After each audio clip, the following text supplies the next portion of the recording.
राधे राधे, जय श्री कृष्णा। बोलिए तुलसी माता की जय। बोलिए कार्तिक के राधा दामोदर भगवान की जय। आज मैं आपके लिए कार्तिक मास में तुलसी जी के पूजन की पूरी विधि लेकर आई हूँ। वैसे तो तुलसी पूजन पूरे 12 महीने करना चाहिए, लेकिन कार्तिक मास में तुलसी पूजन का विशेष महत्व होता है। कार्तिक मास में तुलसी जी का पूजन करने से माता लक्ष्मी जी की कृपा बरसने लग जाती है। कार्तिक मास बड़ा ही पवित्र और पावन मास होता है। इस मास में किया गया स्नान, व्रत, दान, पुण्य, पूजन का फल अक्षय होकर मिलता है। तुलसी पूजन करने से मनुष्य को यम का भय नहीं सताता, मरते समय की पीड़ा नहीं उठानी पड़ती। इस मास में भगवान शालिग्राम व माता तुलसी का विवाह करवाया जाता है। इस मास में भगवान विष्णु योग निद्रा से देवउठनी एकादशी को उठे थे, इसीलिए भी यह मास पवित्र हो जाता है। आइए अब हम कार्तिक मास में तुलसी पूजन कैसे करें ताकि हमें हमारे कार्तिक मास के स्नान और व्रत का पूरा फल मिले। सबसे पहले आप तुलसी के पौधे को किसी चौकी या पाटे के ऊपर रखें। पौधे में एक छोटा सा लकड़ी का पाटा या आसन लेकर उसके ऊपर शालिग्राम भगवान को रखें, ताकि हमें तुलसी और शालिग्राम भगवान का एक साथ पूजन करने का फल मिले। तुलसी का पौधा घर के आंगन में ऐसे स्थान पर होना चाहिए जहां अशुद्ध सामान न रखे जाते हों, जैसे जूठे बर्तन, गंदे कपड़े इत्यादि।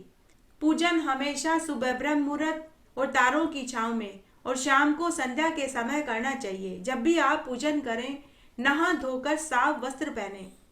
आपके बालों में तेल लगा हुआ नहीं होना चाहिए। अगर आप सुहागन हैं तो सिर पर लाल बिंदी लगाएं, मांग भरे, हाथों में मेहंदी लगी हो, लाल गुलाबी चुंदड़ी की साड़ी पहने हुए हों और सिर ढका हुआ हो, तब आप पूजन करें। अगर आप विधवा हैं तो भी आप अपने माथे पर चंदन का टीका, हाथों में हरी चूड़ी, सुंदर वस्त्र जरूर पहने।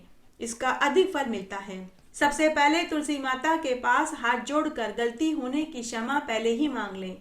फिर थोड़ा सा जल चारों दिशाओं में छिड़कें। फिर थोड़ा सा जल खुद के ऊपर छिड़क कर शुद्धि करें। फिर गेहूं की ढेरी या चावल की ढेरी के ऊपर घी का दीपक जलावें।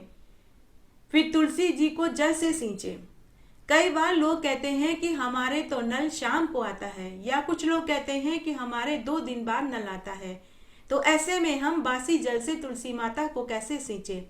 उस अवस्था में आप एक बाल्टी भरकर अलग पूजा के लिए रख लें और सूर्य नारायण भगवान को और तुलसी जी को जल से सींचते समय उसमें 2 बूंद गंगा जल की डाल दें। ऐसा करने से वह जल शुद्ध हो जाएगा। उसके बाद तुलसी जी को पीले चंदन का टीका लगावें। लाल बिंदी पत्तों पर और तने पर लगाएं। चावल अर्पित करें, मोड़ी बांधें, लाल चुंदड़ी उड़ावें, मिश्री का भोग लगावें, 5 परिक्रमा जरूर लगावें और परिक्रमा लगाते समय ओम नमो भगवते वासुदेवाय मंत्र की 1 माला का जाप रोज करें। शाम को पुनः इसी तरह से पूजा करें, लेकिन शाम को तुलसी जी में जल नहीं सींचना चाहिए।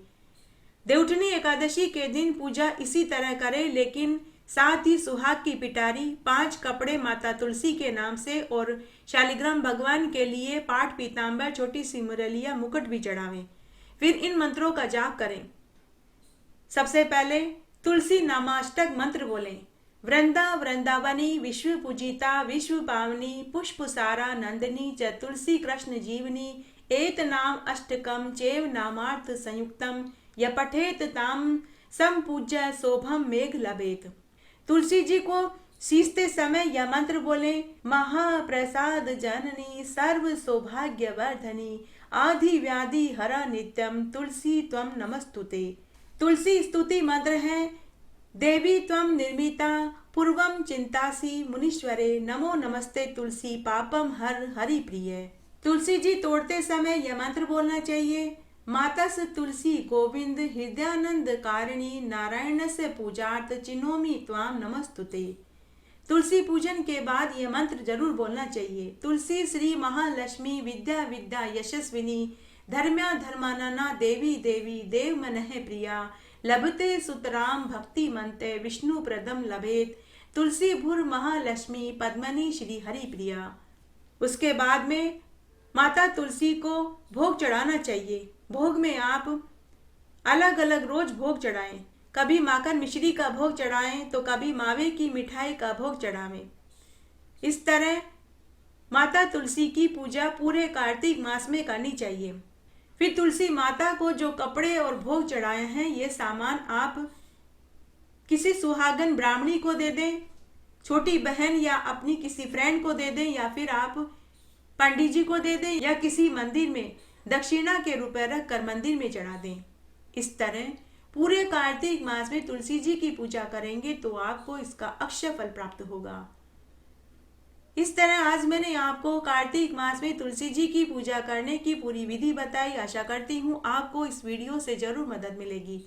मेरे साथ बने रहने के लिए आपका धन्यवाद। आगे आने वाली कथा कहानी के लिए भी आप इसी तरह मेरे साथ बने रहें।